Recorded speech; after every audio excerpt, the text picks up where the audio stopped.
This is a 2019 Highlander with a passenger door speaker malfunctioning. It must be a pretty common problem because getting the parts from Rock Auto, I had to wait on a waiting list essentially. So I'm gonna replace just the one. The driver's side seems fine. So the first thing to do is peel back this little door to reveal the screw.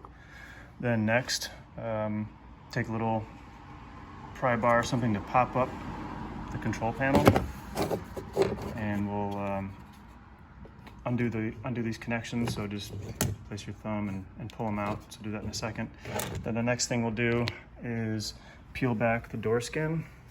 And what I'm going to try to do is just peel back enough, not the entire thing, because I just need to be right here. I don't need the whole thing up. So we'll see how that works. But little door, and then there's a screw here too, just to make it a little bit looser, and these two connectors. So right here, there's a little handle made for your hand. And if you just pull that, it'll start popping out. And these little clips will start coming out like that. With one hand, I'm not gonna be able to do much, but I'm gonna pull one or two more out, and then I'll probably release this light so I can pull that out a little bit more. And we'll see how that comes out. With the door pried open, you can see there's gonna be 4 bolts. I took out that bottom one right here. And then I'll take out the other 3, and then the whole speaker hopefully will just come right out. Okay, now those 4 screws out, the speaker's out, and it's connected here. And it's a little tricky to get to because it's at the top, but there's this little plastic piece that my thumb is on. Push that in and then pull it out.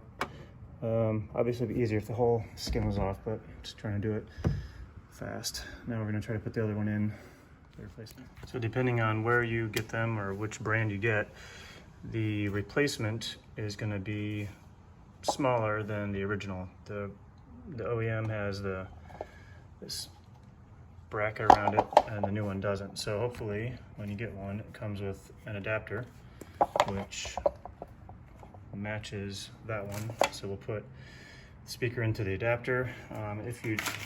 If yours doesn't come with one, that's what it looked like, or this is the adapter. I obviously have a JVC speaker. That's the one I got. So hopefully we'll see about the connections now. You can also tell the original and the new one have a different connector. So hopefully in your case, like mine, the replacement also came with a connector. So this matches that. So we'll attach these 2 wires over to here, then that'll match up nicely, which will connect back up into there.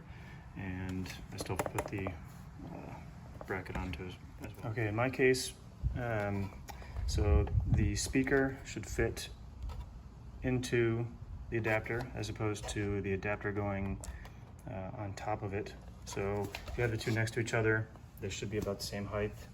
And then there's 4 screws that go through the speaker into the adapter. Then the connectors are gonna come through the back like that to the hole in the top, which will then connect up top. So that's what it should look like when you're assembling it. So I'm gonna put those 4 screws in there, and then we'll connect that, and then put the 4 bolts back up here, and should be about done. Okay, I've got it back in there, just finger tight. And before I put it all back together, I just tested it. Sounds great. The bass is not muffling and shaking around like the old one was. So all in all, pretty quick job, maybe 10 minutes. And I'll just put it all back together like you saw coming apart. So here's that little handle for your hand when you pull it up, so that's pretty nice. And here's all the little connectors. I didn't break any, and they obviously just fit right into those holes, so not a big problem. All right, thanks, bye.